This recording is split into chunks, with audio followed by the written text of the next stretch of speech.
దేశంలోని golden quadrilateral తరహాలోని నదుల అనుసంధానం జరగాల్సి ఉందని ముఖ్యమంత్రి చంద్రబాబు నాయుడు అభిప్రాయం వ్యక్తం చేశారు.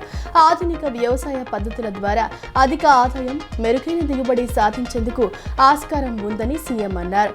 రైతులు ఆధునిక విధానాలను అనుసరించడంతో పాటు మెరుగైన మార్కెటింగ్ను అందిపుచ్చుకోవాలని అన్నారు. ఆంధ్రప్రదేశ్లో కియా మోటార్స్ సాధించిన విజయం ఒక ఆదర్శమని, అలాంటి మరిన్ని విజయ గాథలను సృష్టించేందుకు తాము సిద్ధంగా ఉన్నామని ఏపీ ఐటీ విద్యాశాఖల మంత్రి నారా లోకేష్ పేర్కొన్నారు. పరిశ్రమల అవసరాలకు అనుగుణంగా విద్యా వ్యవస్థలో మార్పులు తెస్తున్నామని, తద్వారా విద్యార్థులు ప్రపంచ స్థాయి ఉద్యోగాలకు సిద్ధమవుతారని లోకేష్ తెలిపారు. బలమైన రాష్ట్రాలే బలమైన భారత్ను నిర్మిస్తాయని మేము బలంగా నమ్ముతున్నామన్నారు.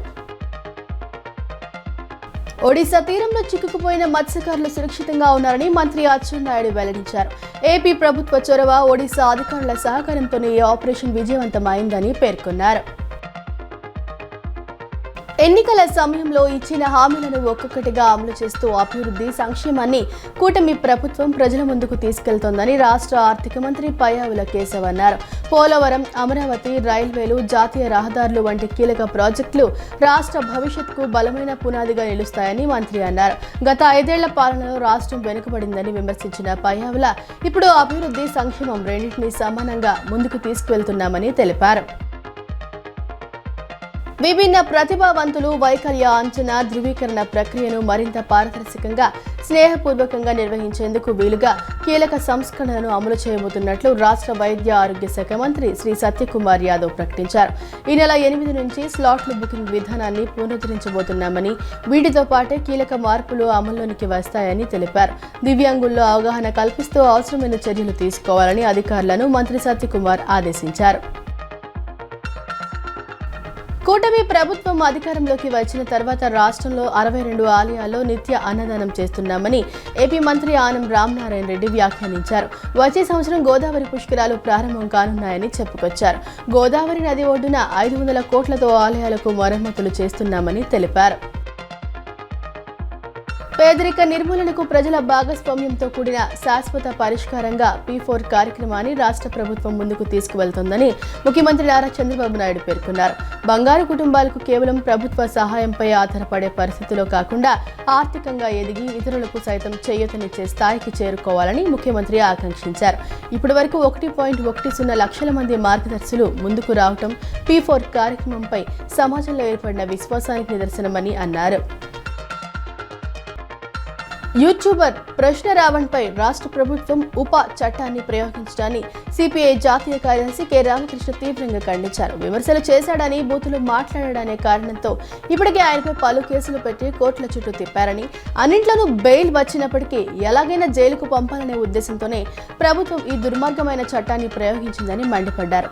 దేశద్రోహులకు మాత్రమే వర్తించే ఉప చట్టాన్ని ఒక విమర్శకుడిపై ఉపయోగించడం విచారకరమని, పోలీసులు ప్రభుత్వాలకు బానిసల్లా పనిచేస్తున్నారని ఆయన ఆరోపించారు. రాజకీయాల్లో బూతులు మాట్లాడటం సరైంది కాకపోయినప్పటికీ ప్రశ్నించే వారిని భయపెట్టడానికే ఇలాంటి తీవ్రమైన చట్టాలను దుర్వినియోగం చేస్తున్నారని విమర్శించారు. దేశంలో ఎక్కడా లేని విధంగా విమర్శలు చేసిన వారిపై ఉప చట్టం పెట్టడాన్ని తప్పుబడుతూ ముఖ్యమంత్రి చంద్రబాబు నాయుడు తక్షణమే స్పందించి ఆ చట్టాన్ని ఉపసంహరించుకోవాలని రామకృష్ణ డిమాండ్ చేశారు. జూలై 6వ తేదీ సోమవారం కలెక్టరేట్లో ప్రజా సమస్యల పరిష్కారం వేదిక కార్యక్రమం ద్వారా ప్రజల నుండి వినతులు స్వీకరించడం జరుగుతుందని జిల్లా కలెక్టర్ డాక్టర్ జి లక్ష్మీసా ఒక ప్రకటనలో తెలిపారు. కలెక్టరేట్, డివిజన్, మున్సిపల్, మండల కేంద్రాల్లో సంబంధిత అధికారులు ప్రజలకు అందుబాటులో ఉండి అర్జీలు స్వీకరిస్తారన్నారు. రావణ్పై వరుస కేసులపై ఉన్న శ్రద్ధ సుగాలి ప్రీతి లేదా జ్ఞానేశ్వరి వంటి చిన్నారుల కేసుల్లో చూపించి ఉంటే తమలాంటి బాధిత కుటుంబాలకు ఎప్పుడో న్యాయం జరిగేది అని సుగాలి ప్రీతి తల్లి వ్యాఖ్యానించారు. సమాజంలో ప్రశ్నించే గొంతును అణిచివేయటానికే రావణ్పై ఇంత కక్షపూరితంగా వ్యవహరిస్తున్నారని విమర్శించారు. తన వికలాంగత్వం, సామాజిక నేపథ్యాన్ని బట్టి తనపై వివక్ష చూపించారని ఆరోపించారు. రాష్ట్రంలో ప్రతి సంవత్సరం సుమారు 1500 నుండి 2000 వరకు మెడికల్ సీట్లు పెంచుకోవచ్చని మెడికల్ కౌన్సిల్ ఆఫ్ ఇండియా ఆదేశాలు ఇచ్చినా రాష్ట్ర ప్రభుత్వం పట్టించుకోవటం లేదని Andhra Pradesh neat aspirants and medicos parents association అధ్యక్షుడు అరుణ్ చౌదరి ఆవేదన వ్యక్తం చేశారు. మన రాష్ట్రంలో విద్యార్థులు మెరుగైన మార్కులు సాధించిన సీట్లు రాకపోవడానికి ఇక్కడి కళాశాలల సంఖ్య మరియు సీట్ల కొరతే ప్రధాన కారణమని అన్నారు. ఈ సమస్య అత్యంత కీలకమైనదని ప్రభుత్వం తక్షణమే స్పందించి మెడికల్ సీట్లను పెంచాలని ఆయన డిమాండ్ చేశారు. అన్యాయంగా సస్పెండ్ చేసిన బిఎల్ఓలను విధుల్లోకి తీసుకోవాలని సచివాలయ ఉద్యోగులు జేఏసీ గత 13 నుంచి 15 నెలల గౌరవ వేతన బకాయిలను విడుదల చేయాలని చైర్మన్ జి సురేంద్ర ప్రభుత్వాన్ని డిమాండ్ చేశారు. మహిళా ఉద్యోగులపై రాత్రి 9 గంటల వరకు ఉన్న పని ఒత్తిడిని తగ్గించాలని కోరారు. ఎలక్షన్ కమిషన్ స్పందించి ఇతర రాష్ట్రాల తరహాలో పని సమయాన్ని పొడిగించాలని, లేని పక్షంలో 4 జోన్ల పరిధిలో 2వ విడత ఉద్యమాన్ని మరింత ఉధృతం చేస్తామని హెచ్చరించారు. నటుడు ప్రకాష్ రాజ్ను తక్షణమే అరెస్టు చేయాలని ఆంధ్రప్రదేశ్ బీజేపీ ఉపాధ్యక్షుడు విష్ణువర్ధన్ రెడ్డి డిమాండ్ చేశారు. ఆయనపై సుమోటోగా కేసు నమోదు చేసి చట్టపరమైన చర్యలు తీసుకోవాలని ప్రభుత్వాన్ని కోరారు. ఏపీ రాష్ట్రంపై కొందరు కాలకేయుల తరహాలోనే దాడులు చేస్తున్నారని విష్ణువర్ధన్ రెడ్డి తీవ్ర స్థాయిలో ఆరోపించారు. ఈ మేరకు విష్ణువర్ధన్ రెడ్డి సోషల్ మీడియాలో స్పందించారు. కొంతమంది హిందూ ధర్మం, శ్రీరాముడు, సీతాదేవిపై అవమానకరమైన వ్యాఖ్యలు చేస్తూ ప్రజలను రెచ్చగొట్టే ప్రయత్నం చేస్తున్నారు. ప్రధాని నరేంద్ర మోదీ, ముఖ్యమంత్రి చంద్రబాబు, డిప్యూటీ సీఎం పవన్ కళ్యాణ్లపై కూడా అనుచిత వ్యాఖ్యలు చేస్తున్నారు అని విమర్శించారు. తెలంగాణ కేంద్రంగా ఏపీకి వ్యతిరేకంగా ఈ కుట్రలు జరుగుతున్నాయని ఆయన ఆరోపించారు. ఈ వ్యవహారంపై ప్రత్యేక దర్యాప్తు బృందం సిట్ ద్వారా సమగ్ర విచారణ జరిపించాలని డిమాండ్ చేశారు. ఈ కుట్రలకు సహకరిస్తున్న వారిని గుర్తించి బాధ్యులపై కఠిన చర్యలు తీసుకోవాలని ఆయన ప్రభుత్వాన్ని కోరారు. విజయవాడ లబ్బిపేటలోని ప్రభుత్వ పశు వైద్యశాల దయనీయ పరిస్థితి పశుపోషకులను తీవ్ర ఆందోళనకు గురిచేస్తుంది.